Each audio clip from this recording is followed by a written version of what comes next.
1 Corinthians 10:13 teaches libertarian free will.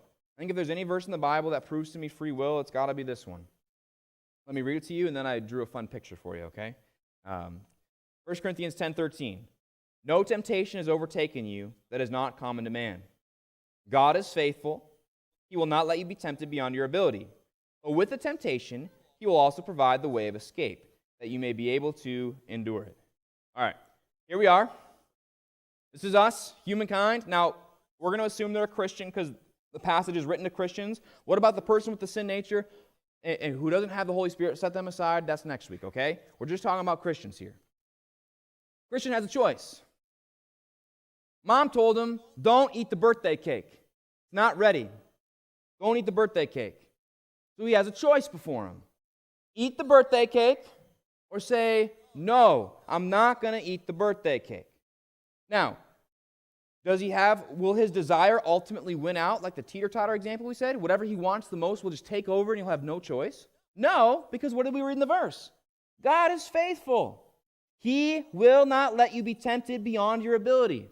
Your ability to say no will not overcome you. How do I know? Because God says He's faithful. He won't let that happen. So, God is faithful. You won't just give in no matter what. So, what do we say if birthday boy eats the cake before he's supposed to? He gives in to sin. Whose fault was it? Whose fault was it? We could say, well, the temptations and desire were just too powerful. He couldn't have said no. It's just who he was. What does the Bible say? God is faithful. He will not let you be tempted beyond your ability. That's not what happened. The verse says that can't be the reason. Okay, well, maybe it's this. God determined he would give in. God just determined it would be so. What does it say? God will provide the way of escape so you can be able to endure it.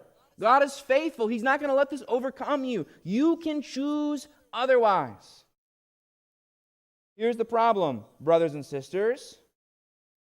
The Christian sinned because he resisted God's grace in his time of help. He resisted God's power.